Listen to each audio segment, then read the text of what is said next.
It's LIN Live with Spank and Sam. It's a show for everyone, boy, woman, girl, and man.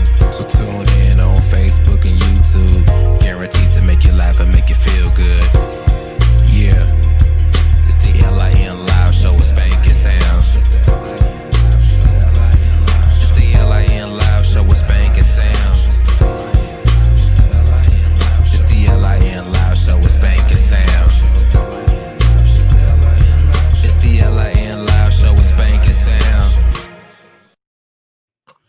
What's up, everybody? Welcome to LIN Live with all of us. We all here. I'm Spanky Jones. Everybody introduce yourselves. We'll go counterclockwise or clockwise. Let's start with Sam and then we go down and around. I'm Samuel Sam Anthony. Nice to see you all again. It's your boy, your cousin, your homeboy, your nephew, everywhere camp of the world. No, it's Brandon, man. Brandon, what's happening, everybody? Good evening. Hey everyone, I'm Chanel Collins. Nice to see y'all again. And I am Antonio Perez. Happy to join. Awesome. And we thank you all for joining us. If you are new here, please be sure to share, subscribe, and like, and share with your friends, your family, your cousins, your uncle, everybody. We want to get these shows seen by everybody and just spread the good news. Other than that, I like the topic tonight is rebellion versus religion, which is a very, very could be deep topic, could be surface level, depending on what you are in your religion and your rebellion. Yeah, Sam, you have you want to just go ahead and start it off? Yeah. So before we jump in, a little background on how we came up with this subject. Me and Spanky were talking about, and this has been a conversation we've had for years about what is looked at as rebellion and how does that go against the religious viewpoints of a lot of people. So even minor things that we'll jump into tonight about that people look at as being like super rebellion, where it's really not. At times it's just innovation and people can't catch up to that or don't want to, catch up to innovation. And so I want to first ask somebody, do they want to define rebellion for us, like in your own words? An act of violent or open resistance to an established government or ruler. Cool. Perfect. And then what about religion? It sounds like a classroom setting, but we're teaching the folks tonight. So what about religion? Anybody got the definition for that?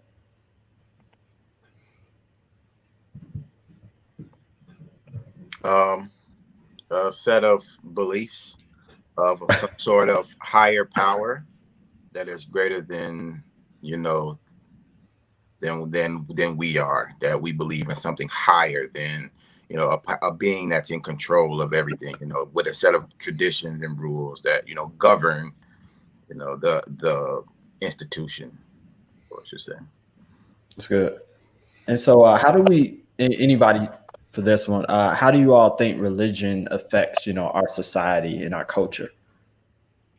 I know I want to talk about it in the barbershop. Do tell, Brandon. What made you want to talk about it? Oh man, for real, really, man. I mean, everybody is entitled to their own opinion, their own belief, their own view. I think it's important to be respectful. We all different. And we got to understand diversity. You know what I mean? Everybody not going to think the same way that you think. Everybody wasn't raised the same way. Everybody wasn't taught with the same belief system, the same moral, same morals. So I believe that, once we accept that, as a people, it'll be easier for us to move past it, to push the culture. Yeah, that's real. Yeah, I think it's important to the culture, specifically to morale, because it is the basis in which we guide our lives, so if, and this is, generally speaking, if we honest with ourselves, then we generally we don't trust people, and sometimes we don't trust ourselves. So we look outside of ourselves and outside of people to search for a barometer for what is good or what is evil. That can give us that could form our morale on how to how to treat one another and how we should treat ourselves. So I think everybody has something innate in them that searches, whether we want to admit it or not, that searches for something better. Something want to define. We have something else that wants to define what is good or evil. So I think that is very important to the culture. That's good. Chanel, thoughts? I mean, I think religion ideally should have a direct impact on the culture, but it also depends on where you are, so especially where you are in your walk with God. So if I've never been to church or anything like that, like how I was raised, religion didn't have a direct impact on me because we didn't go to church. I wasn't praying before we ate. God was not a conversation piece in my household. But then as I got older, then religion had a direct impact on my culture as to how I'm raising my children, as to how I'm living my life now, how I treat my neighbor and so forth. So I think it just depends on what stage in your life you're in. And then also where you're raised and how you're raised. Yeah, I was gonna say that. I think I agree with you where you at in your life. They always talk about, you you come to a certain point in your life where God has to be God for you, or whatever your theology is. It has to be your theology for you. It can't be yours because your grandmother taught it to you, or your grandfather taught it to you. Like when it really comes time, for the rubber to meet the road, are you gonna live by these principles? Are you gonna apply them to your life? Do they govern your life? Do they shape the way that you think and the way that you act and your approach to life and people and society? Yeah, like I can definitely attest to like growing up with heavy religion in our household, where that was the way of life.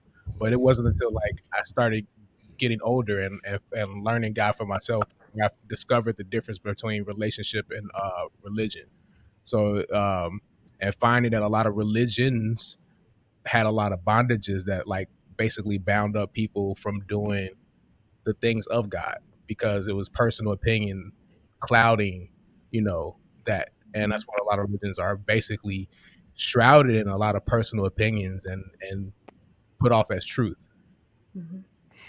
I also think it's more about what we choose to focus on, because we could, you eat too much of anything is not good for you. So I think that it could be true, but also we could be over consuming. So, you grow up learning too much of what not to do versus knowing what to do. Mm-hmm. So now we live a life trying not to sin versus we live a life trying not to do evil versus living a life trying to do good. So that's so I think that even though they can be right, it's still overly, the focus is too much on what the don'ts. Right. So you live in bondage, trying not to do evil, but also not knowing what to do. Right. Now like To younger people, like the worst thing to do is tell a younger person what not to do. Exactly. I use a parable where you go into a classroom where no kids hitting each other, and you start going in the classroom saying, don't hit. The kids are going to start hitting each other. Mm-hmm. Okay. It was never an issue. Why would you come in there? Hot, and then like they got to touch the stove. Did your parents ever used to like that? Like they'll say like, "Oh man, you doing this," or like my dad in particular. He'd always come in the house. This one time, he came in. He was like, like God told me that you was messing with some drugs, and I wasn't even thinking about no drugs. I hadn't even thought about it. I'm like, man, what are you talking about, man? You know what I'm saying? Like God ain't told you that. Like that, Right. he go up and down. God had told him this. You know what I'm saying? I'm like, man, I don't know what you're talking about. But all I'm saying that to say, the seed had, planted in your mind, had been planted in my mind, because I hadn't even fathom any such thing. You know what I You mean? we create the rebellion ourselves. Mm-hmm. You know. I tell people all the time, Dare was the worst thing that ever happened to school. Drug abuse resistance education. Right. Because you start telling people about drugs, and they be like, I wasn't even thinking about drugs. I'm still Even playing, thinking about it. stuff like that. Yep. But it's just like, now that you done told me about weed, I think I want to go try it. You know? Right. People, once somebody's exposed to something, want to see what's to it. That's just it. That's human nature.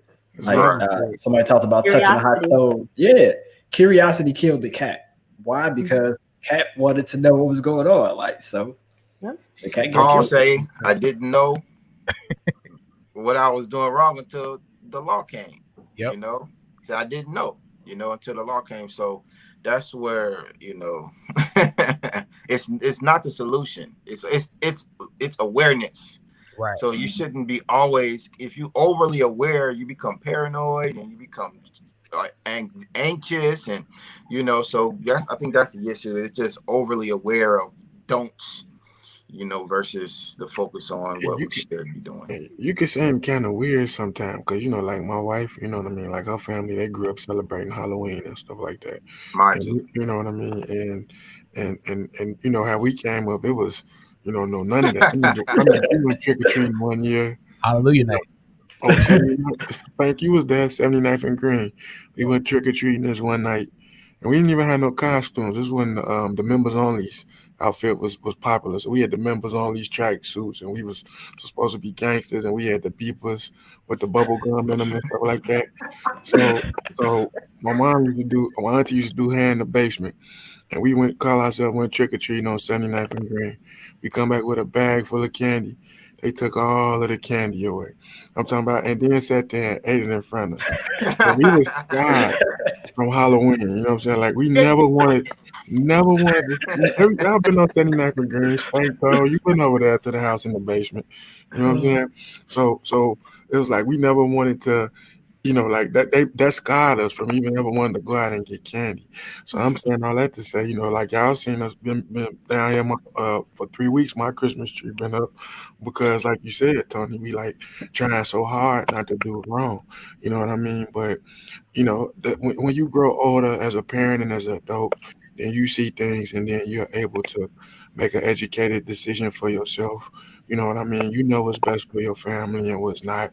You know what I mean? I know me personally, I dealt with nightmares and things like that. You know what I'm saying? And even sometimes as an adult, you know what I'm saying, I still had to stay prayed up, and I see that my son would try to be affected by those things. So I'm very careful with what I watch, what I let into the household, especially over the TV, because there's always some type of propaganda, something that they trying to influence the kids. I mean, like even Disney, man, like they are like so Yeah. intentional with their messages. Like I was Mm-hmm. watching Toy Story, they talking about we the masters of our own fate. I told my son, no, you're not. Don't you listen to that crap. You turn it off real quick. No, you're not the master of your own fate. I said, damn, Disney is messing the kids up. That daggone mouse, he got too much influence. He makes too much money. I hope they'll never make another dime at the COVID. That daggone mouse. I'm tired of him. Mickey Mouse Clubhouse, Miss Cow, Moose Cow, the Mouse Couture. They done got on my nerve with that so much. I don't know what the heck to do. But no, Brandon is absolutely right, because I was listening to the Disney station the other day, the radio, and I was like, this the kind of music they play on the Disney Channel? I'm like, this is supposed to be, innocent, young kids. I mean, it's just, yeah, and I feel like Disney can have a greater impact than religion. That's why they rich And like it should be the opposite. I mean, really, we should be impacted by relationship, not religion. But you get my gist of what I'm saying. That Disney does have a very powerful impact over this generation, this younger generation, and a lot of parents are asleep. Not just this generation, not just this generation. Disney been getting money for 100 years. Mm-hmm. So they influence stretch all the way back to 1960 something. I went on this cruise and we saw how they created it and everything. They've been getting money since the 1950s. Mm-hmm. So you might as well say it's been a whole century worth of influence that they have. And if you really think about it, the children are our future. And you got to see the mind control. We was just talking about psychology, so you got to look at how they direct this stuff. You know what I'm saying? The missiles, the subliminal missiles that they Messages. shoot. You know what I mean? But Disney is not necessarily a culture, like they don't have their finger on the pulse. They're creating a culture. Mm-hmm. They're powerful enough to do that, so they can Mm-hmm. not only like tell people what to do, but they dictate what's coming next. Yep. That's what the power of Disney, unfortunately. And Go ahead. I was just gonna say, and Disney does it. They're smart about what they do, and they know that if I can get people to do something religiously, then I can essentially control them. Religion is about control, not about. Jaquay talked about it. There's no freedom in religion. So if I can get them the first thing in the morning to turn on one of our stations, and this is adults too, like because Disney owns ABC, they own ESPN. So if like the first thing you do is turn on ABC News in the morning, then it's like, my man's, I got you, for the day. I already got what I need. And so they just use that to their advantage and run with it. And y'all heard me say it a few weeks ago. I was talking about Adolf Hitler. He who controls the media controls the masses. And you gotta understand that this guy, I don't want to call him a brother, but this individual, you know what I'm saying, he was focused on world domination. You gotta kind of break down his mind in the way that he was thinking. You know what I mean? So he understood this, and Disney is nothing but the media. He understood propaganda. He understood mind control. He understood all that stuff. So you think they not sleep. They know what they're doing. Like And you said, they know if you what look they. at the history of Disney too, their message has changed with every head of that company. So like Walt Disney kind of started out with a smaller vision of just, creating the happiest place on earth. But as it grew, the messaging started to change within their product. And like it's like as soon as you start telling people what to do and what not to do, you're already creating that, like we said, that seed that grows. It's like, oh, I can do that and nothing will go wrong. I can pretend to cast a spell like in Fantasia, or I can, Mm-hmm. do this, and now Mm-hmm. Mm-hmm. he's dabbling in witchcraft. That's why my little baby, she even said something one day. She was talking about magic wand. I'm waving the magic wand. I was like, oh no, you're not, baby. And my wife sometimes she call me a little spooky. Whatever, you can call me what you want. You know what I'm saying? Whatever. I don't care. You know what I'm saying? Like that. Whatever. And I'm not saying it like like being defiant, but I'm just saying like you can call me spooky. You can call me whatever. I like to think that I have a discernment to see that type of stuff. You know what I'm saying? So I know personally, going back to before, we were talking about when you it's inherent, especially with children.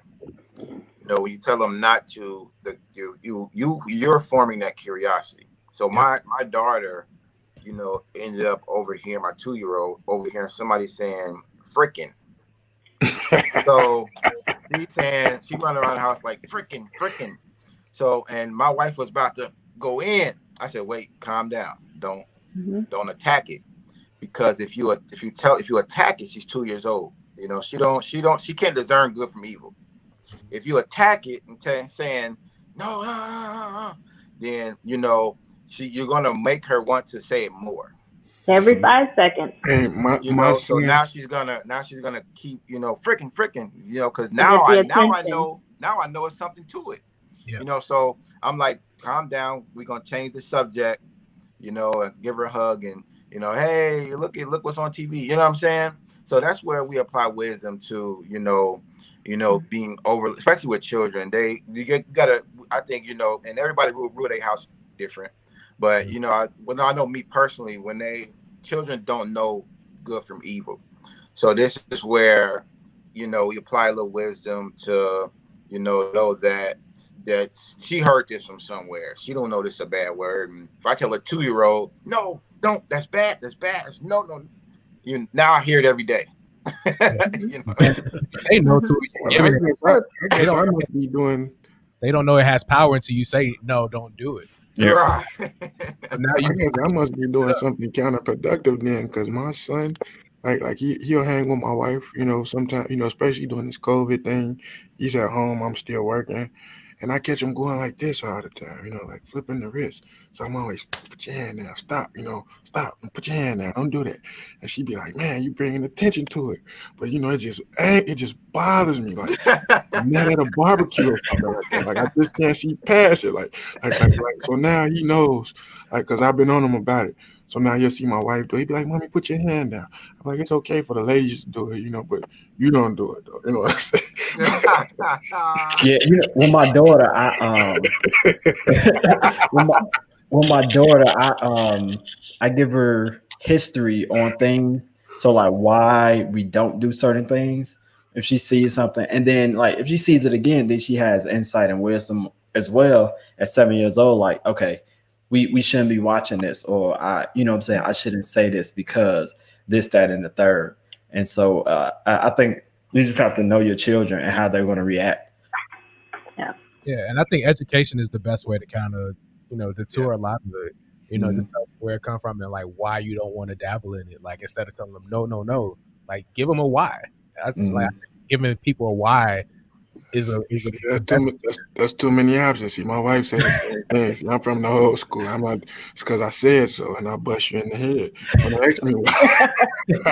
but She be like, you gotta tell him. And I'd be like, man, I'm like, I still gotta wipe his butt. Why I gotta explain something to him? I'm explaining that to him. They're like, why? Think about you. Like how many things have you done that? Yeah, I know exactly what you're talking about. I'm just saying, you know how we came up, though. That's all I'm saying. Big Mama say, Big Mama, she wear that dress, that moo-moo with the flowers on it. She got her feet when she walk. Because I said so, If your teeth would be, you're going to taste your lips on your teeth. Don't ask you. So I was like, okay, I'm learning, though. I'm learning parenting. Yeah, that's I'm learning, Well, Brandon, how many things have you done as an adult or as you were older that your parents said don't do it because I said so, and then you did it because all the time. So, I'm just saying. But now we the parents though, so like they're not supposed to do it. It's not supposed to work like that. It's supposed to not do it. It's supposed to work like that. Now you're acting like me, and I'm upset with that.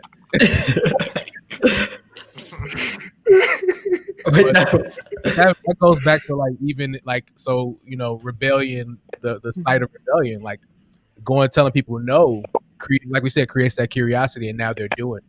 Now it's saw as rebellion when you had an opportunity to educate instead of rebuking.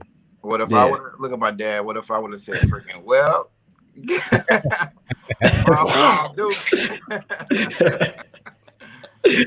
Mom Dukes wasn't playing. Look, Poppy eat. Look, I got to like Poppy come in breathing hard. He be whistling through his nose. He be.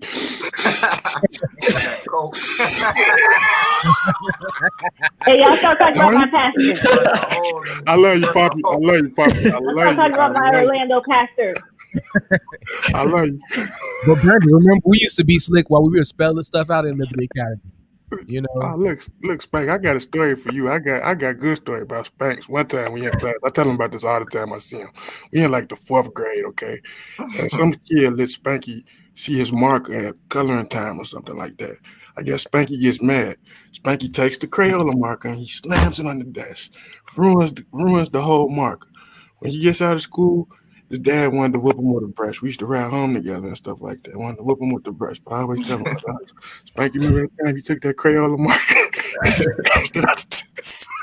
Yep, I remember the brush. The brush, right? The brush. Whatever they can get their hands on. Exactly. But going back to religion, I think we got to be careful with how we define things, because if we're saying like, oh, there's no freedom in religion, I think that's not particularly true, because I think when we go back to Genesis, God gave man the power to name, to give identification. Mm-hmm. So I think religion is just identification for what you believe. It identifies, your God, your beliefs, your traditions. People are evil, not words, not the word religion. So I think religion, because the thing about it is, when we think about what what we talked about earlier before the show, what brings us together is tradition. What brings us together are those practices. We are habitual beings. You wake up in the morning, you have your coffee, you go to work, you got we are Who you we have calling a habits. habitual, man? No, I'm just playing. So I think this attack, in my view of the church, the attack on religion has caused the church to be divided, because when we have to we need context, with what Jesus was talking about. Is Jesus was talking about in those days, they were still talking about how they needed to sacrifice things for your sins to be forgiven. How you need to do these practice so you can be cleansed. How you need to do this so God will smile on you, type of thing. Did And you bring it Christ was saying, within context, I've done all of that. All of that's fulfilled. So even though you all can still eat at the table, now the meaning has changed, right? You all can still bring an offering. Now its meaning has changed. It's no longer to please me. It's no longer to bring. Now it's to fund the ministry, or now it's to, or whatever the case may be. Now to come to the table and have communion is to experience relationship with the brethren. So things. So when we attack tradition and religion, and now we stop being traditional, and now relationships are broken. Because we know when we go into the world, when we go out to the bar with the guys, that's when we have the gatherings at our house. These are all traditions that we have that bring us closer together. So there is freedom, but the thing is, it's the people, it's the heart, it's our hearts, it's the why behind what we do. That's what changed in the new covenant, even though some of the things stay the same. Because when we look at, and that's why I love God, because he's a good father. When he wasn't just correcting religious people, he was also correcting those who are now free. He's saying, if your brother's offended by your turkey, by your pork sandwich, don't come to the meeting with a pork sandwich. Okay. Right? So that's what a good father does, because we're talking about peace. We're talking about peacemakers, because everything's so divided now. That's what a peacemaker is. You don't show up to a meeting where they don't eat pork with a pork sandwich, because now, even though they're in tradition and religion, you're the evil one, even though you are free. Because if you were truly free, you wouldn't offend the brethren. Exactly. Having knowledge of what they are offended by. So going that'll all play into also our topic with petty saints, but it's really love. It's love. It's being considerate, and that's where I think that how we define, with each generation, we define words differently. And I think it takes from the substance and context of what things were in those times. Take a pause real quick while someone figures out how to put on Do Not Disturb on their laptop or phone, because there's a binging that's happening regularly. And just point out that our vendors tonight is Gold Coast Barbershop. Gold Coast Barbershop is located in the heart of Chicago's Gold Coast neighborhood. Come relax and unwind in a safe and completely private luxury atmosphere. Experience the next level of men's grooming and schedule an appointment with the master barber himself, Brian Coleman. Book your appointment at goldcoastbarbershopshy.com. Yeah, get a haircut with the master barber. I'm getting a haircut this week. Not about a master barber though, but I'm getting a haircut. Glad to be roasting me, so I got to go get a haircut now. But let's talk a little bit about rebellion now. Like, what we always think rebellion is necessarily a bad thing, but I believe there are some instances where rebellion is actually good. I believe Jesus was looked at as rebellious, and so a lot of the things he said, a lot of things he did, they were like, you can't do this. It's even as simple as not washing his hands, before eating. They were like, yo, why you ain't wash your hands? how do they know that he didn't wash his hands before? You know what I'm saying? He could have We're washed his stalking him. hands. Overly watching. Yep. That's it right there.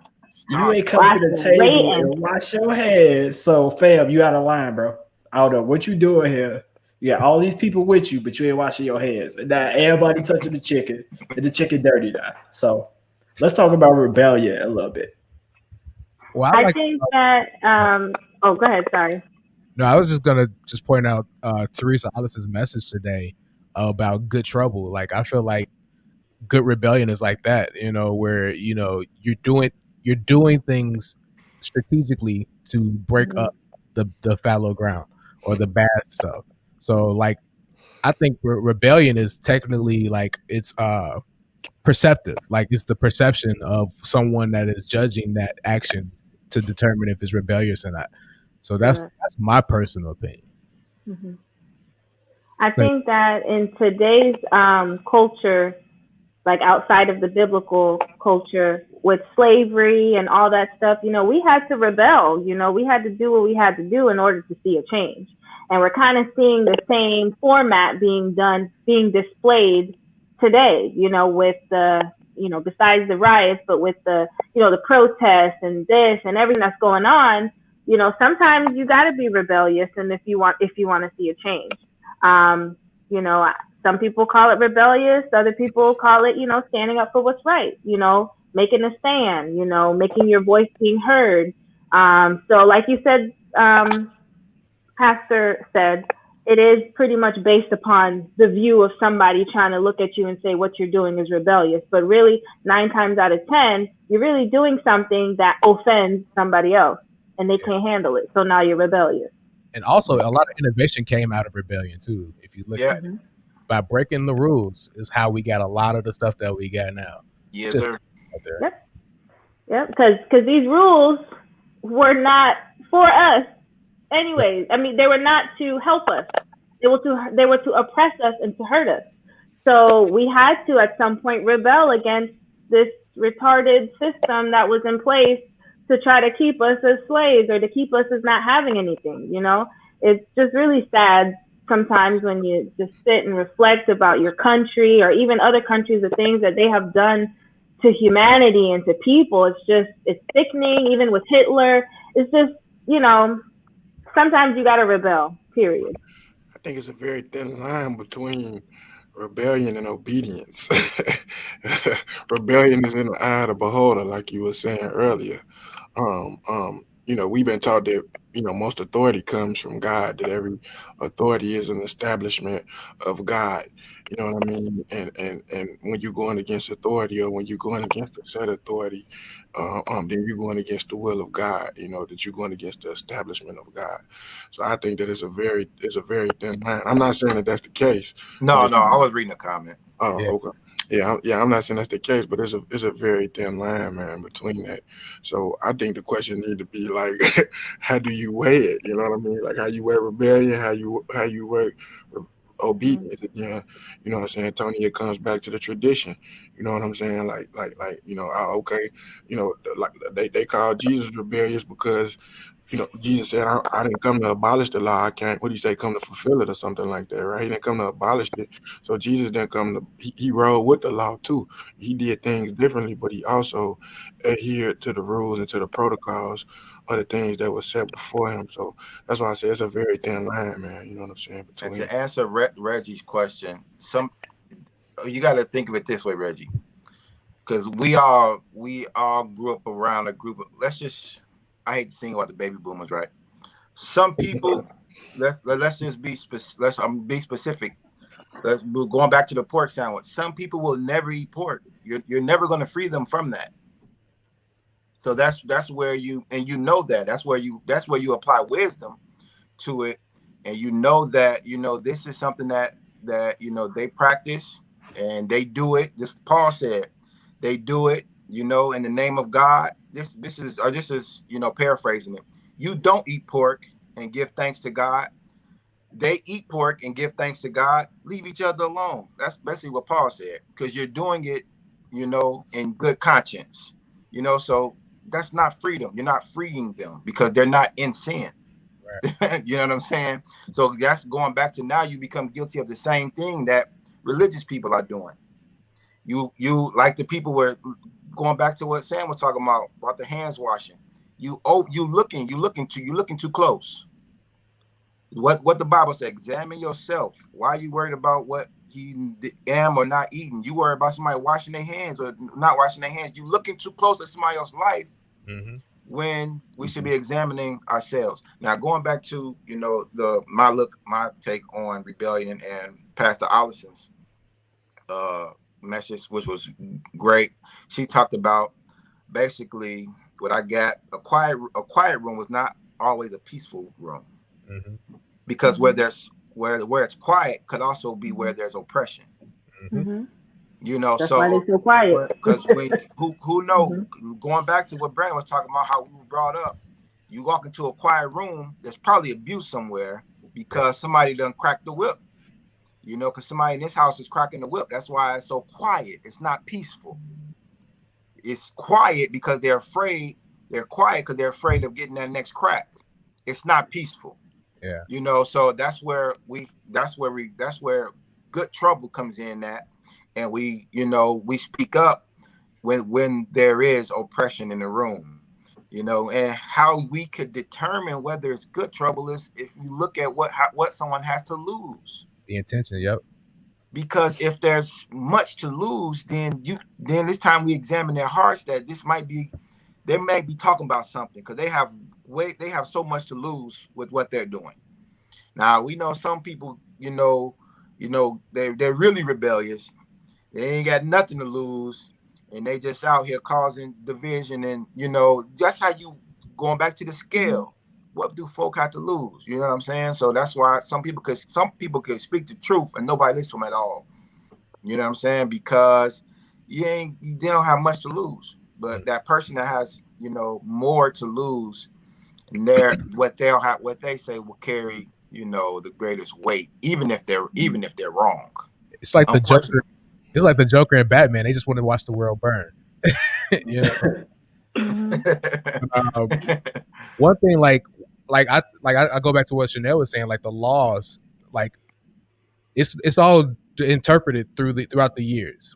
So like you look at the laws, like what Tony was saying with the election. We have the judicial branch that interpret the laws, but that interpretation comes from that human being. Those human beings understand it. They don't understand, like what Johnny was saying in his comment. What people don't understand, or what they don't have knowledge of, they'll call it rebellion. So it's like they refuse to understand the laws to interpret it correctly or get the correct interpretation of that, and because they don't know, it's wrong. These days, I'm in and out of the gas stations a lot, so I talk to the guys behind the counters and whatnot, and I've over the past 10 years or so, 10 to 12 years or so, I've become a little bit more educated about the Hindu and the Muslim and the Pakistani brothers, and I find myself connecting with them. Even when I go into the gas stations, I always say Alhamdulillah. It's just praise God. That's just a way that I use to connect with them and stuff like that, and talk to them and stuff like that. But some years ago, most of the time when I tell you guys stories, it's personal stuff, and if it was wrong, I take accountability for it. Some years ago, I was doing some work at this place, and it was a convenience store, and we were using the jackhammer. And on the other side of the convenience, on the place that we were working on, was a convenience store with the Hindu brothers in there, and they had the Hindu gods and the Ganesh and all that stuff like that on the shelf. So as we were jackhammering, their stuff started falling off of the shelves. So they would come and knock on the door and stuff like that. And they was knocking on the door and they was trying to get our attention, like, man, stop jackhammering. Our stuff, is falling off the shelf. So, being ignorant and stuff like that, one of the guys who was with me, he was like, man, the people say, you're knocking their stuff off. And me being ignorant at the time and, being foolish, I said something kind of funny. I was like, man, I don't care about that. I think some type of paraphernalia or something like that, I said. And the guy who was working with me, he thought it was funny. But at the end of the day, he came back to me. He was like, man, that was kind of disrespectful. He's like, especially for you, for a person that claimed to be, a Christian and a man of God. And I checked myself, you know what I'm saying? I checked myself from then. and that's what we were talking about their tradition. I was completely disrespectful and ignorant to the tradition. I knew nothing about it, but me just being disrespectful, I'm like, oh man, forget it. I don't know nothing about it, so I didn't respect it at the time, and like I said, since then I educated myself. I changed my paradigm and realized my error. And what I had said at the time, you know what I mean. But they have traditions just like we have traditions, just like and we gotta respect it, no matter how different, no matter how different it may be, because then we not carrying ourselves with that same love, with that same light that Mhm. that we profess to have, what other people should have. Yeah, I think that's My good, Brandon said Pakistani brother said, Hindu brother, alhamdulillah, alhamdulillah. that. Brandon said DJ something really Khaled, we the good. best. Shout out to DJ Khaled, we the best.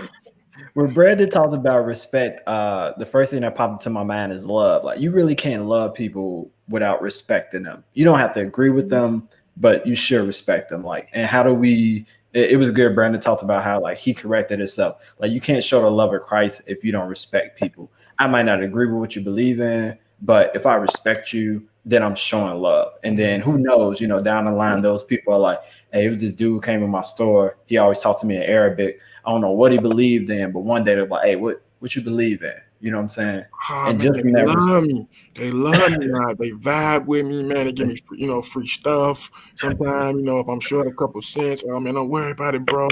Alhamdulillah. Oh man, they 100. It's cool. It's really I don't want to say refreshing, but it's what I'm saying, I like to connect with, because they not that much different from us. You know what I mean? They not, they call them saying, but they not that much, we, bottom line is, we all bleed and breathe the same air. We all put our pants on one leg at a time. If you poke me, I'm a hurt. You know what I mean? When we die, we going back to the ground. You know what I mean? So if our boy, what's the number one commandment? Treat people like you want to love above all, and that basically boiled down to treating people how you want to be treated. You know what I mean? Yeah. Yada, that respect. RESPECT. You see Aretha Franklin, she was rich off of it. Respect, man. I just want to let you know that I mastered the whole putting my pants on at the same time with both legs. Man, and look, it really puts it in perspective for you. Wait till you have like a little kid though, and you have to get them ready every morning. It put it in perspective for you, no lie. Cause I'll be like, man, come on, man, you should have this down pack by now. Man, we done put these pants on 5,000 times at least. He still somehow or another, the tag be in the back. I even, I'm like, man, what's up? Like, it put it in perspective for you, no lie, no lie. But no, Kids, kids will teach you. I'm sure we was all like learning what they call it, study cases, on the job training for because it's nothing that can prepare, it's nothing that can prepare you for it. You know what I'm saying? It's like on the job training, man, for real. Yeah, I yeah. took that one leg at a time thing as a challenge. I was like, I can beat that. I can do Right, it took me a long time to go like this. I still can't get it right. My head and rub my stomach.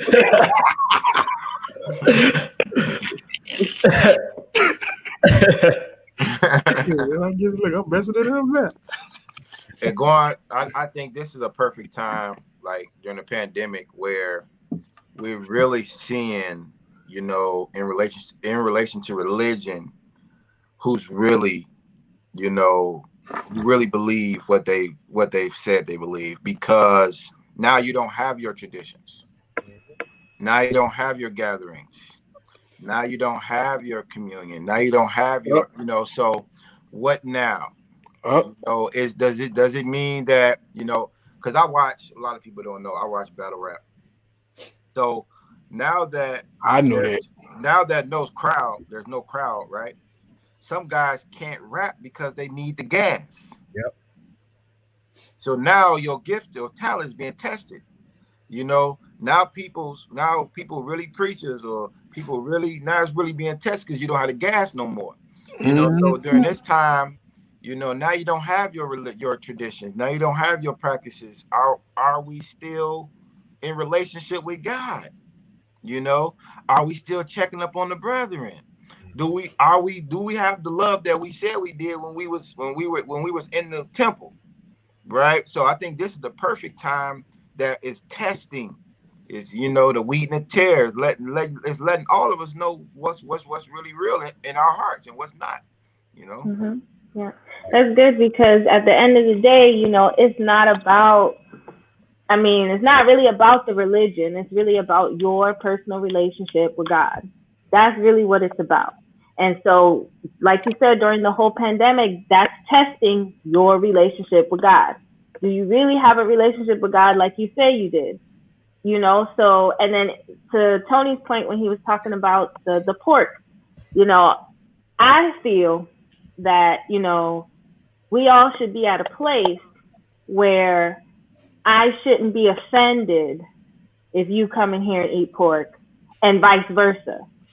However, I feel like that should be the end goal. I understand that we have to use wisdom, and like the Bible said, don't offend your brother. But at the same time, I feel like God wants us to be to a point, or be to a point where they're not going to be offended because you're eating pork. I feel like that should be the end goal. Yeah. And I I, agree with you. It's like religion. A lot of people don't challenge the beliefs that people have out of just wanting to keep the peace.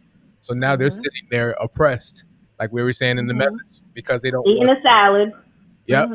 and they don't want to buck the system. So it's like, nah, look, this is what I feel. Like, why do we do this? No one asks why anymore. They just go. yeah, You that's know? what's important. Yep. Yeah, I was going to say The that. why, yes. You should do the research about the study to show yourself approved. To Mhm. see if the truth, if the truth is what it is. I believe, you know what I mean. And enough of us don't do that. I don't think that we should just, just take it. What they call it, the banking concept of education, where like, the teacher or whoever the person is, At face value. Yeah. yeah, and they just deposit. They just deposit. Yeah, Mhm. somebody who was really good at explaining the why was Dr. Ravi Zacharias. Oh, Zacharias. Yeah, I'm like always Rob. butchering last name, but he was Shalom. really good at explaining the why behind things in Christianity, why he believes, and like hearing him talk, especially because he's Indian, and so it's like you're hearing an Indian man talk about Jesus and the love of God, but he gave people why and context, and I know for a fact there will be people in heaven who aren't Christians, you know what I'm saying? Yeah. Because they might have been in the nations where, it is, against the law to practice Christianity. So, you know what I'm saying? They've been oppressed. There'll be people in heaven, I believe, that are atheists even. And Yeah. so people are going to probably get up there and look like, how did they make it here? And it's like, because they had a relationship and they I weren't worried believe about Yeah. Apostle used to religion. say all the time, when you get to heaven, you're gonna see a lot of people up there that you'd be surprised to see. Heck, you might be one of them. Bottom line about the bottom line, the bottom line about the gospel is if it don't apply to all, it don't apply to none. And that's what we think. That's our issue. We think the gospel only applies to a few. No, it's situational, and this is where we have to stop putting the blanket on all of all of Christians and all of those who believe. Is that each situation is different. Going back to Jesus, the good trouble or the rebellion he was in, Jesus was a traditional man. Jesus was a Pharisee. He practiced the law. He ate, the bread and the wine daily. He did all the traditions. But there are situations that cause for good trouble, right? Yep. And love is the royal law. What the scriptures say, love is the royal law. Mhm. So even though, Mhm. because remember, the lady who touched his garment, who got healed, y'all, Jesus had the whole gear on. We get offended by that, but she touched the hem of his garment. That means he was suited and booted, y'all. Hmm. he was walking the streets with the robe and the With law. them The gold law tassels. was the law was literally written on his tassel, the tassel that she touched. So this is where it's situational. That situation that calls for good trouble. His boy, a man laying in the ditch can't get out. Really, we gonna bring up you can't work on the Sabbath and leave this man in the ditch? But Jesus say, but what if your calf was in the ditch? you're gonna get him out of there because he your money maker. So he was challenging the God of Mammon. You love money over your brethren. Facts. You know, so this is where we have to, and you know, because I think there's accountability on both sides. We can't attack tradition, but we also can't, you know, especially the where the other side is that there, even though you're in tradition, there are situations that cause for you to stop. There's situations that cause for you to, you know, adjust, you know. So that's where I think that when people what religion, the difference is that people really don't know how to let go. You know, they stuck in their ways, and their hearts, they have partiality on what's more important. And with the gospel, people is people. That's what's important, people. So even though Jesus practiced and did the tradition, people was more important to him than what he practiced, and that was very clear in the instances of rebellion against, you know, the practices. Tony, you calling time? Call time. One thing, like I always point out to like ministries that I go to, like when because we do a lot of traditional stuff in ministries like communion and stuff like that. As a visitor that has never been churched, they see that as like, you know, that could be a cultish behavior. So like I always urge churches to explain a lot of the traditions that you're doing, because that way people can go into these situations with understanding and be more open to, you know, participating or even becoming a part of. Because, you know, like back to what Ayala was saying in her comment, when people, you know, ask, like there's a lot of religion, when they ask why, they take that as a sign of rebellion. You know, like, how dare you ask why? How dare you? You know, rebellion right there. You're going to hell. I just be like, shoot, I'm your brother. You should have enough trust in me. You know, if I'm your people, you know, I ain't gonna do nothing to you that's gonna harm you. So I ain't gonna take you so. So if I tell you Jesus is the right way, that's the right way. That's it. But Brandon, like that. I ain't gonna lie. I get mad at you, like, man, what? You like, you think I do something to hurt you? You think I gonna tell you Jesus ain't the right way, fool? You know, like, what's wrong with you? But still, like, if you was doing construction work and you had to punch a hole in the wall and didn't explain why to the customer before you did it, and you incurred that cost, then like they gonna flip out on you. Change order. Start a change order. Unforeseen. But you know, this generation is not having that. Like, this generation needs to know why. Like, that generation of, you know, those people like us, where their parents said, you know, do what I say, not what I do. Don't ask me no questions. You know, at least for myself, I asked questions about everything when I first came to church. I wanted to know, why do I need to tithe? So if I need to tithe, why are you telling me to do 5% first instead of 10%? Doesn't the Bible say 10%? So then I should be doing. It's like, I want to know. Show me in the Bible what you're talking about. Let me read it, and then I can make that decision for myself. That's how I was. And so now my children, oh my gosh, they ask me every question under the sun, you know. And so this next generation, they're not having that. So this generation, the preachers, the generations of us, you know, we got to be on top of our game, because if not, this next generation is not going to stay. Because we need to be able to give them the answers that they need. Can we put up? Nobody gave me no answers. I had to go get the thesaurus in the dictionary and cite all of my sources in the back. That's what I had to do. And read the thesaurus. Go through those little cards at the library and really search it out for myself. The game is to be sold, not to be told too. It ain't biblical, but you know what I mean. Like, you know how many people gonna really tell you though? You know what I'm saying? Like, oh man, you know, I went through this stuff, and this was my mistake. This what happened, and this what you need to do. You know, like, first off, how many people gonna tell you that, and then how many people gonna have enough sense to listen? On top of that, you know what I'm saying? After you tell them your mistakes, you know, so mama, you say all the time, our head make a soft ASS. You know what I'm saying? You get sometimes you got everybody don't learn like that. You know what I'm saying? Everybody don't learn like that. You just did it Sometimes you got to bump your head and make your mistakes so that your tail can learn. Get it Just together. cuss like we used to do in 4th grade. You just cuss like we used to do. ASS. I'm sure it's some caps on the caption. Y'all. We got trouble about that. Janelle, your pastor telling on you too. I just want to. What did he say? He said, "Yes, you do ask a lot of questions, but that's a good thing." That's a good thing. Yeah, I'm the one that will ask, why am I doing this? Why do I need to do this? Can you show me? Can you tell me, what does this mean? Well, I'm the one that asks, because when my kids ask, I need to have an answer for them. And I need to stand, I need to be firm in what I believe in and what I'm doing and why I'm doing what I'm doing. Because if somebody on the street were to ask me, I want to be able to articulate why I'm doing what I'm doing, and I'm not just a religious person. But it takes energy. It takes energy. And sometimes you don't always have the energy or the focus. Like, I ain't gonna lie, I don't always want to answer no question. Like, I might know the answer all day. I could probably tell it to you 100 different ways, but I might not necessarily feel like telling it. Is it lazy? Maybe. But you know what I'm saying? Like you gotta I'm saying all that to say you gotta have people that want to teach though. That's what I'm saying. Yeah, you need teachers. That want to break it down and explain it to you.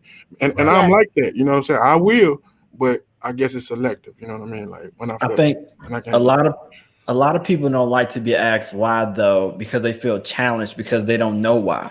Mm-hmm. And so they'll tell you like, yo, you being rebellious because you asked me this question. Yeah. It's like, nah, I just legit want to know. And because they don't know, I just don't feel like answering you right now.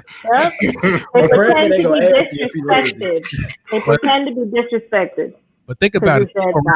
The people around Chanel are going to get salvation too, because there's somebody that's going to be around her that's going to ask that question, but we're not bold enough to ask that question. Mm-hmm. That's going to bring salvation to other people. I think that's a good sign of a leader, being able to ask why and be unquenchable for that knowledge.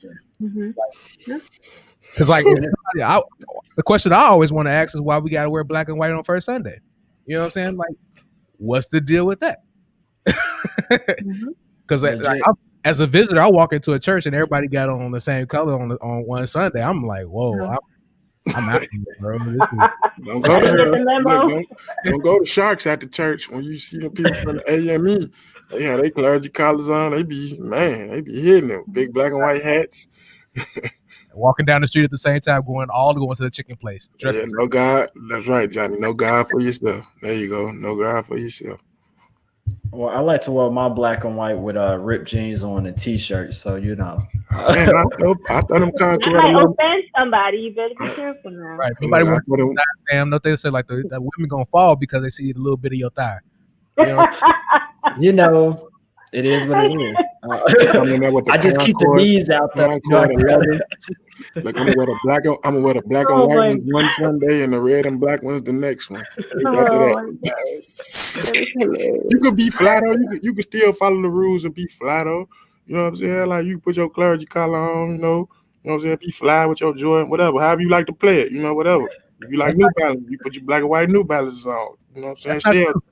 Think about it, Brandon. Like if the person that's over you, who you're serving, like who's the leader of the place you're serving, tells you like they don't understand culture or where the culture is fashion. Now they're gonna tell you like, hey, you can't wear that because I don't understand it. They're not gonna say I've been told that at my church. But I've been called rebellious. But well, I know the rebellion part, but what about the clothes? I've always been the type of person. I wear what make me feel comfortable. I wear what I like. You know what I'm saying? If you could give me a uniform like Fresh Prince. Fresh Prince used to wear his coat backwards. Right. So he had the uniform, but he put his own spin on it. So I wear the uniform, but I'm a freak it like this. So it's gonna be tailored to my personality or how I feel. That I like it. So. It ain't always what you do, is how you do it. You know what I'm saying? You ain't disrespecting, you're not being rebellious, you're doing what they told you to do, but you still being an individual, you still being your unique self. Yeah, I don't think that's rebellion. That was a challenge I faced when I first became a deacon. Like someone came to me, was like, how come you don't wear suits? Aren't you a deacon? And I'm like, yeah, but I just got off this plane in my jacket pants and I'm here. Like, you want me to serve or you want me to go home? Because if I go home, I ain't coming back.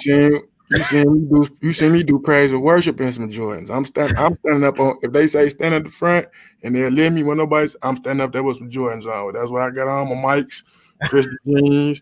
I'm up there with my like that. I might wear a baseball cap. You might catch me there with a baseball cap on, like, man, black and I got my white socks. It's black and white. Yeah, you know what I'm Yeah, saying? I want that T-shirt. I really want that T-shirt. What's one I got on? No, the one that Valletta the sent hell you. out of me. I would rock that T-shirt to every single church I go Send to. us the link. Yeah, and when we're doing things not to be rebellious, and people don't understand it, sometimes it is the responsible thing of us, the ones who are looked at as rebellious, to go and talk to those people. As hard as it may be to talk to people, because we're all ignorant of things that we don't understand. So, until they know, like, okay, look, I dress like this because X, Y, and Z, I'm not being rebellious. If it's that big of an issue, then let's sit down, let's talk with, greater leadership or whoever it is and discuss these matters. But this is why I do what I do. And if it's that offensive to, anybody else, then, you have a further conversation. But sometimes we have to go to those people who think we are being rebellious and address them. Sam, I tell them, like, if you want me to wear a suit, buy me a suit and hang it by the drums. I would do a costume. But until then, man, Spank, I know you sweat like me, man. You can't be up there playing no drums with no suit, with no t-shirt, something like that. Dry cleaning is expensive. Dry cleaning a suit every week, like, come on, man. I sweat.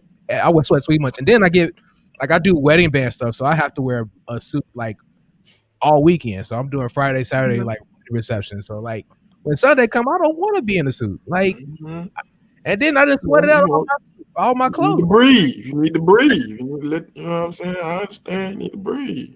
It's like that's why I'm doing drums in a suit jacket. Like you can't move. You can't. You probably be having all type. You probably be getting all type of wedges up there when you be playing them drums. Now. You can't pull it out of nothing, can't. I can't.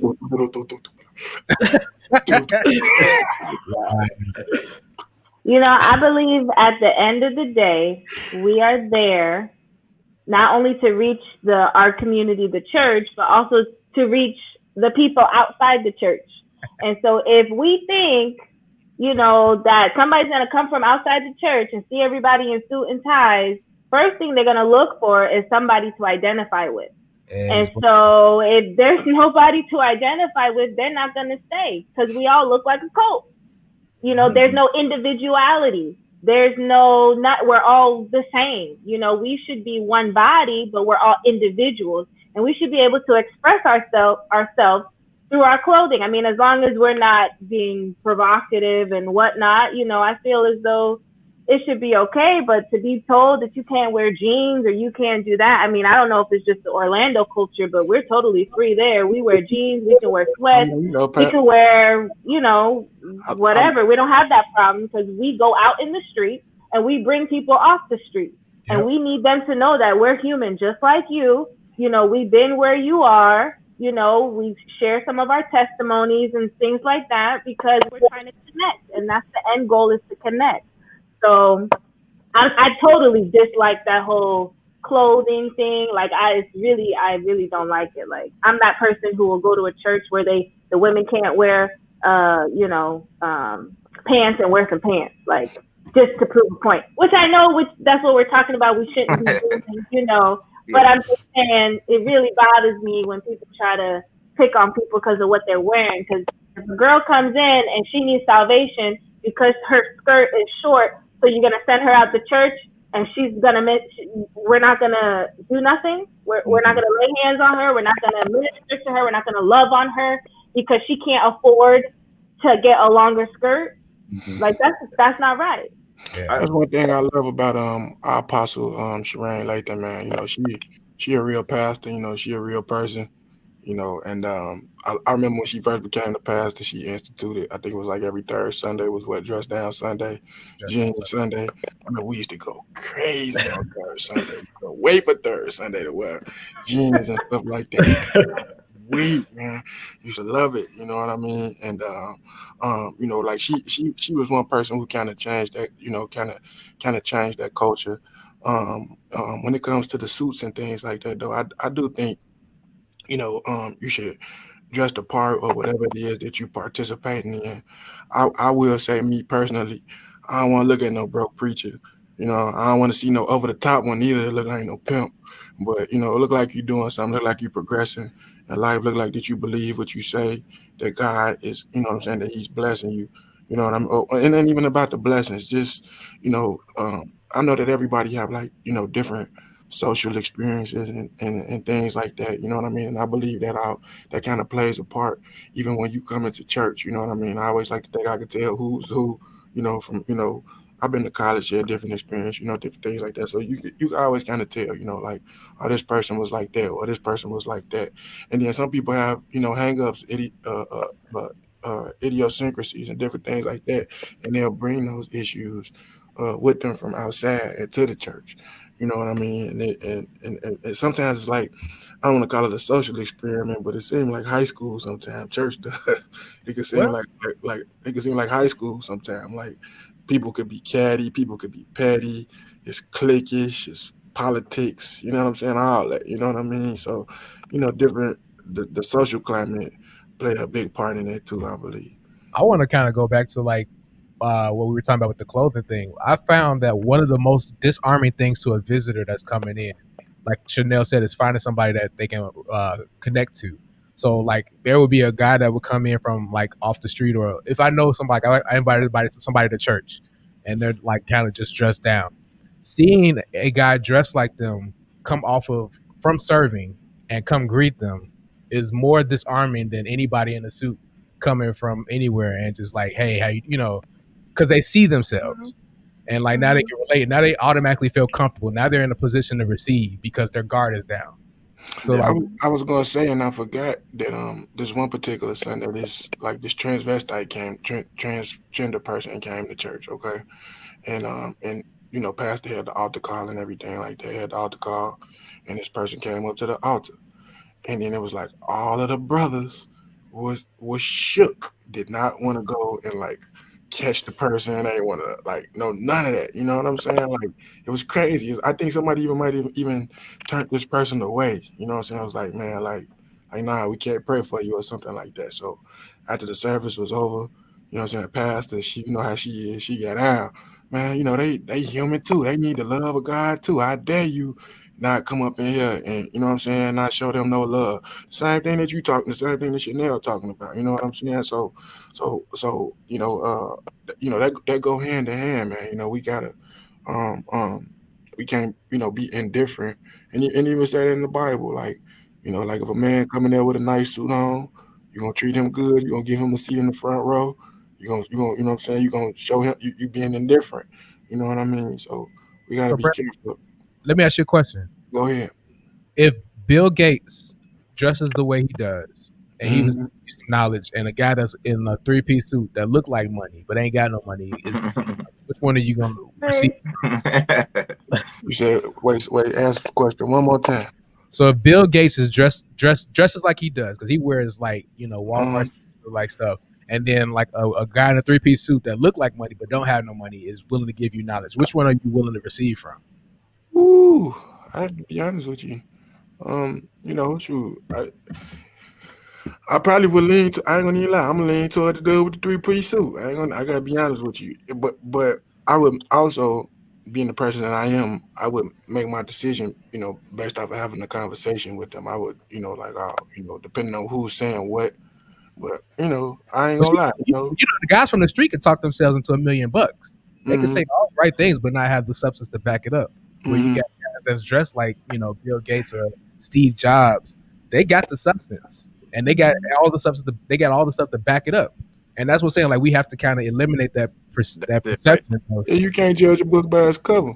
You never That's can it do right that. there, bagging it up. That's it right there. I think what Spanky talking about, bagging it up, and who we accuse of being religious, we got to be careful, right? mm-hmm. Because you would look like a fool causing someone who's traditional religious because they have practices, but their life shows that they love people and yours don't. Mm-hmm.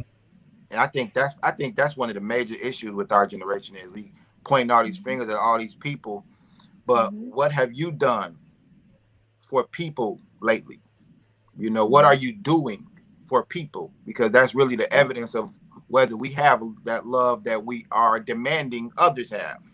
You know, and then we have a right to, right? So I think that, you know, because even going back to the clothes situation, I think I think the issue is the conversation. We don't want to talk. We don't want to rub shoulders. We don't want to sit at the table together because we don't want that tension. We don't want that argument. It's hey, look, it's bound to happen. Get through it, get an understanding, and move on. You know, I know from their perspective is with the clothes thing, you got everybody wearing the same thing, and then one guy want to tweak it. Now he bringing glory to himself. You know, so this is where that's their doctrine. You know, so we don't want to rob the glory from the community, or rob the glory from God, or the attention from the to the one when it's about us. You know, and in some instances that's true. Okay, now you explain it to me. You made it simple to me. All right, I see the intent of this gathering. Let me tone it down for the sake of the oneness of the community. You know, but the issue is there's no explanation. It's just because going back to the culture, do as I say. You know what I'm saying? Don't question it. No one's willing to ask why. No one's willing to ask why.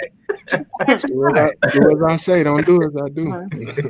And there's nothing wrong with 3-piece suits, everybody. You won't see me. Okay, I wore a 3-piece suit for my wedding, but that's because I was getting married. But other than that, you probably won't ever see me in a 3-piece suit again. People would have had an issue with what your suit was because like it was tighter than what most people are used to seeing. A suit. It fits you. I'm skinny. I'm not wearing no suit that look like my granddaddy could fit in. I'm sorry. You gotta I'm 6'1", bro. You gotta be flooding the legs, bro. Your pants legs gotta hit you 2 seconds before you know. You gotta be on the Steve Harvey level, bro. No. I promise you, if I dress like that, I would probably not be married right now. My wife would have turned back around. Would have ran.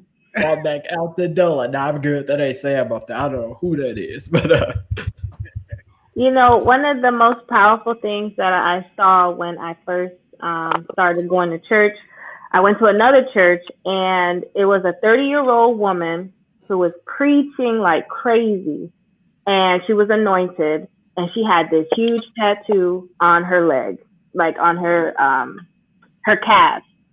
And for me, because I'm tatted up, right? So for me, I'm already feeling insecure, you know, like I'm dirty, I'm not clean, you know, I'm not a PK kid like everybody else, you know, where do I belong? You know, people dressing in nice dresses, I can dress in nice dresses, but behind the dress, I was worried about me. But when I saw that, I was like, because I was in my 20s and she was 30. And I was like, okay, so there's hope for me. So I can make it with tattoos, you know, for somebody like me.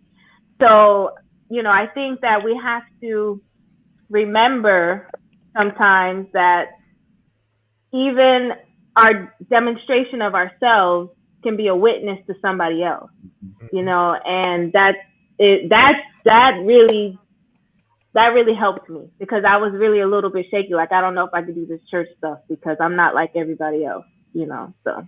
Sure, I've been all my life. I'm like, man, what's going on? Like, but like, honestly, it came from me not caring what people thought and just having that. And I'm quoting Robert De Silva here: that vertical relationship between me and God. Like, I'm just here to please God and serve God, and like, I'm not here to please you.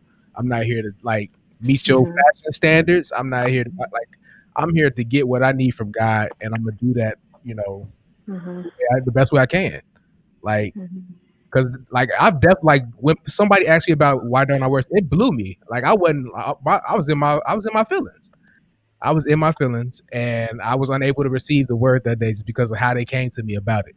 It wasn't even like, you know, it wasn't even a nice way. They was just like, you know, hey, why you dressed like that? I'm like, what you mean? He's like, you a deacon? Wisdom. Right. They're like, you a deacon, right? It's just like you supposed to be wearing suits and stuff. I said, no, that's not what God told me to do. God told me to get my butt to church. He said, answering Johnny's question, I think we're Christians, so I think that's when we like what Brandon was talking about. He was using the machine, shaking people's gods off of their shelves. That's their house, right? It's not a temple, it's not a church. What they do in their house is their business. I'm not about to go in there and telling them how they should do what they should. That's not how you win people over. So as far as me, as far as my opinion about the Nation of Islam and what they practice with their dress code, that's their business. I think that's a conversation for Muslims to answer, or the Nation of Islam. And it's their culture too. It's not just religion. The women, even if they're not Islamic, but they're from that region of the world, they still dress like that. It's just part of their culture. I think that's Christianity in general. We're overly concerned about what the world's doing or not doing. They aren't Christians. And I think that's an issue. They weren't churched. They don't know the Bible. They don't. So we have even in politics, and this and that, and okay, they're not supposed to think like you. Right. You know what I'm saying? They don't have that. They don't have that moral. And even sorry, but even going back to Disney, even though we have to watch, but they're not Christians. They're not. That's not something that we expect them to be being aware of. They're gonna do according to what what's in their heart that they believe is right or wrong, or meant right, chasing the dollar, or what, because it's getting to a point where movies have to have certain things in it in order for it to be even Emmy. Yep. Even to scratch that surface to getting awarded, and they're chasing the awards, and that's what the world does. It goes after that. It goes after that dollar. It goes after that top spot, but that's why we come on this side to break those habits. To learn how to love, to learn to put ourselves aside for our neighbor, and to that's why we come on this side. But when we look back and we understand that we used to be the same way. We used to be the same way. And I think it's important to understand which we were fortunate enough to have Apostle Turner, who was a movie head, and he would watch all those Disney movies, but then he would bring it to church and be like, "This is why this was this, and this is why this was this," and he brought an understanding to why we don't, why things were the way they were in those movies. So after what I saw Apostles doing that, our Disney collection was huge. I think everybody in Liberty had the big box Disney movies. We couldn't play with we couldn't play with Cabbage Patches. He didn't want the kids playing with the Cabbage Patches for a while. I forgot why you said they was the money. When we can play with Cabbage Patch though, it was something else that he couldn't do too. But on Johnny's question, I think it's important too to distinguish which Nation of Islam you're talking about, because you got the brothers in Chicago, the Bean Pie brothers, Assalamu alaikum brothers, and then you got the brothers in Mecca. You know what I'm saying? Them real Muslims that them brothers. You know what I'm saying? So I think it's to distinguish them. But I know what I said about individuality and individuality, but I also believe in order too. God is a God of order. You know what I'm saying? So and unity. So although I disagree with some of their views, I do applaud their unity and the order. All them brothers be suit with their bow ties on. They be bow tied up. They be in the line with 1,000 bean pies. They be on one accord. I can't two walk together unless they be on one accord. So so I do respect that about them. You know what I mean? The order, the cleanliness. The militant demeanor that they have, and then even the brothers over the Mecca brothers, the same way with they clean garments when they go to pray, clean kufis. You know what I'm saying? Everything. So yeah. Can we put Vayetta's comment back up? Because I had a situation like this when I was at school, and I had brought the lady I was dating at the time. We had came into the city I had a gig. And we ended up staying a day later. So she didn't have clothes to go to church, and I was just like, I want to take you to my church. As soon as she walked through the door, she was attacked by a holiness cloth. You need to cover up. Because what It don't. wearing it totally inappropriate, like, and like from that she was like, I don't ever want to go back to your church. She wasn't like, she understood, but she was offended by the way that people did it. And like that's what I'm saying, like using the wisdom to Yeah. to like uphold the traditions that you have or the standards that you have. Because like even with the praise and like our praise and worship team, like, we didn't want to always dress the same way. So like the younger people in the praise and worship team, they want to kind of start showing some of their personality in their wear. You can wear what what fits your personality, but there's standards to what you wear. Like you can't have your goodness and mercy proudly displayed, for everybody to see. Sometimes if you got junk in the trunk, you got to cover that junk up. You can still wear what you wear, but do it stylishly, and meet the standards of things. I know I keep talking about Apostle Latham, but she remember that time she was talking about like when she first switched the robes and stuff like that, and when she started wearing those robes, and she made a joke about it, but she's like, I'm conscious, I got men behind me. You don't need to be seeing me shaking all that while I'm praising the Lord and stuff like preaching and stuff like that. So she said that God had gave her that, you know what I mean? That she was conscientious about herself. And she not even conscientious, but that she was conscious that she's a woman. She bringing the word. She carrying a little junk in the trunk. That's it. God said, That's going back to stealing the glory. And if you ask me, that's humility. Like you really, you want people to focus on God, and not you. That's where we have to stop accusing people who really want you to see God and not them, versus somebody who just being mean. That's what going back to the Spanky, asking the why and them answering it. And them really giving you a reason why many of them really heartfelt don't want to rob God, don't want to distract you from only seeing Christ and Christ alone. I don't want you to focus on nothing I got on. I want you to focus on my lips, my butt, my shoes, my thighs. I want you to hear this message and all of his glory. Don't follow me. Follow me as I follow God. And that's where their heart is. And are we gonna come up in there like, well, that's bondage, that's religion. Now, if we ask God who wrong, who we really think he, you know what I'm saying? Right? So that's where we have to, I'm talking about those who are seasoned and those who know, use some discernment, some wisdom to know who really mean, and who really want to make God the only focus, and are a little extreme with it. You know what I'm saying? Think about it. Like, there's people that wear those 3-piece suits or those fresh St. John dresses. That's like their intention is to kill them. I'm walking in the church. I'm about to kill everybody with this suit. Right. Walk here like just strutting in, like you're strutting the church. Right. Like, God, now you're drawing attention to yourself, and you try, like you call yourself trying to fit in, but you've drawn attention to yourself wearing this flashy suit that you go kill them in. The heart. Yeah. The heart. I want to say to her post too, I'm sorry that you had to experience that they pushed you up in the corner and stuff, because I feel like that wasn't wisdom, and that's not how it should have went down, but I'm glad that you were able to push through that experience and still stay with God. Because a lot of people will have that experience and say, I don't want nothing to do with church. I don't want nothing to do with religion. I don't want nothing to do with these people, and that happens a lot.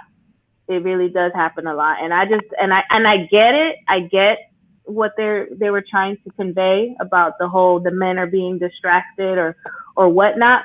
But at the end of the day, our goal as Christians, we should operate out of self-control.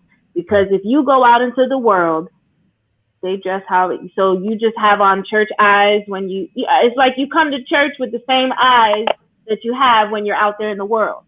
And people out there in the world are probably way less clothed than people in the church. So it's at some point you have to have some sort of self-accountability. But I get it, I get it. We don't want to tempt the men while we're in church because, I get it. But I just felt like, they definitely went around that situation wrong. And I'm sorry that happened to you. But I like the second part of it. I think they did the right thing by taking her shopping and kind of showing follow up. Yeah, like let me show you like the standards, or like at least how to dress appropriately for church. Like I think that's the part that a lot of churches fail in, or people that's trying to set a standard or create a culture. They fail in showing examples and explaining, themselves why they think that way or why they believe this. Once we conquer that and address that failure, then I think like a lot of that rebellion that is perceived is going to be eliminated.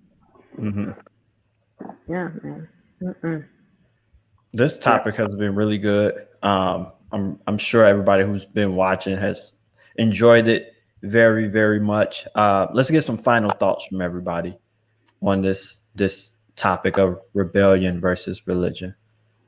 We'll start with you, Spank, because you're in the middle. I think I kind of just gave my final thought. Let's just, let's have conversations. Let's be mature enough to pull each other to the side and not, not put anybody in the front street, but like just be like, hey, why do you do this? Or this is why we do this.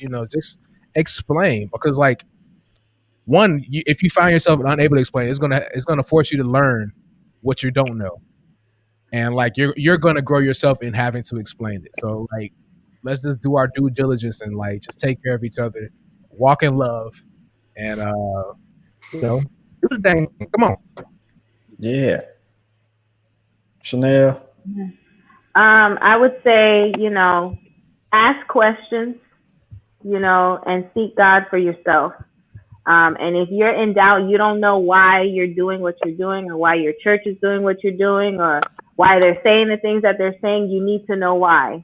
Because you are connected to that church. That church is a representation of what you believe. So you need to know what they believe and what you believe. And then lastly, it's all about your relationship with God at the end of the day. So, build on that. Antonio. Be nice, right? Be nice. Be nice. Because here's the issue. Some of us have gotten so far away from our testimony that we forgot who we used to be. And I think that's the issue. We forgot we got a testimony.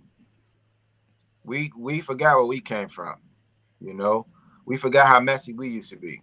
We forgot how opposing and the rebellious and dusty and violent and and impatient and bitter and whatever, however the case, we've gotten too far away from our testimony.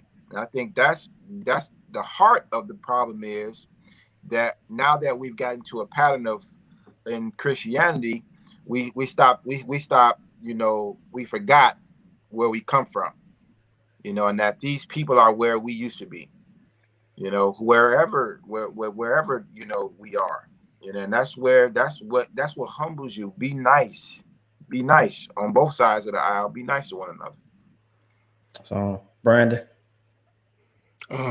When Tony talking about, I always think about that Outkast song. It's kind of funny, but he'd be like, I know you like to think your stuff don't stink. But if you lean a little bit closer, you'll see that roses really smell like boo-boo. But remember that your roses smell like boo-boo. I'm with Tony on that, man. Sticks and stones will break your bones. Names can't hurt you. Remember that. Like you said, walk in love. Treat people how you want to be treated. Respect. Remember, we all gotta go meet the maker one day. We all gotta meet God one day, give him an account for what we did. Spanky said he's still having a hard time putting on his pants one leg at a time. I got both legs at the same time, bro. Man. You sit down to do that? Put 2 legs on one pants leg. You gotta do roll back. If you're on your roll back, pull them up. That's all you gotta do. Roll back, pull them up. But man, but for real, respect and love, man. Respect and love. Love everybody, treat people the way that you want to be treated. Try to carry love in your heart at all times. I believe if you try to do that, try to carry love in your heart, respect, you know what I mean? It'll take you a long way. And people, what's from the heart reaches the heart. So you keep that in mind, you know what I mean? That's on point. And I guess mine is not all rebellion is bad at all. It's really based on a viewpoint and the heart of the person that is doing the act. And then not all religion is bad. it's really based on, once again, the heart. And so why are you doing things? And if you look at it like that, your life would be way easier. Everybody hit it on the head, on point. If you be nice to people, if you be kind, if you be understanding, then we'll be good. Yep. All right, cool. Thank you guys for joining us. We're gonna close this thing on out. Brandon, thank you. Tony, thank you. Chanel, thank you. Thank y'all. I just want to kind of comment Brian Coleman for being the shopper that comes in at 9:55. We about to close. Right. His confidence is good though. Like I think when women do come in and like, because men do the same thing. Like it's up to that person's soul salvation to kind of just work out your own deal. Like if you find yourself like coming at women like that disrespectfully, like check yourself, bro. Yeah. Everybody ain't trying to get with you. You ain't trying to get with everybody. Like some self-control. Get you some self-control. Control those things. With that being said, ladies and gentlemen, thank you for joining us. We have merch. And as you can see, I'm wearing one of our nice, cushy, warm hoodies because the weather is changing. So get you a hoodie. We got t-shirts, we got hoodies, we got all that other merch. Follow us on Instagram at LIN official. Follow us. Make sure you subscribe to our YouTube channel, Liberty International Network. Subscribe, hit that notification bell. Turn it to all notifications. And then give us a thumbs up on all of our videos. That helps us beat the algorithm so we can be sure we get seen, more. Share these too. Like share the YouTube link. Share the YouTube link. All right. We haven't said anything else this week. Share the YouTube link. Share it. Share. I'm gonna tell the story and then we're gonna go. Like I played in Yosemite Park and they were talking about like their bear problems and like they had these big windows on the like where you eat the lunches and stuff like that. Yeah. So the bears would come up to the window and just get on the windows. I'm like, oh, those are just share bears. They want you to share it. They get on the window and be like, share. So be a share bear, man. Just share. Yeah, share bear. Share bear. Our next t-shirt, LIN Share Bear. Share bear. With that being said, watch us next week. Catch us next week. Oh, the topic next week is going to be really good. It's going to be saved and single. Yes. So as the resident single person on the show, I'll be here. I'll be here too. I was once single too. Don't tell my wife that though. Don't tell her I used to be single at one point in life. I was always married to her even before. Now, once you say I do, all of those memories are erased. You don't even know how to do things anymore. That's from experience. So watch us next week. Catch us next week. Follow us. Do all that fine stuff. We love you. Yeah. And we'll see you. Hold on, wait. I'm unprepared. And we'll see you next week. I saw you, nephew. It's LIN Live with Spank and Sam. It's a show for everyone, boy, woman, girl, and man. So tune in on Facebook and YouTube. Guaranteed to make you laugh and make you feel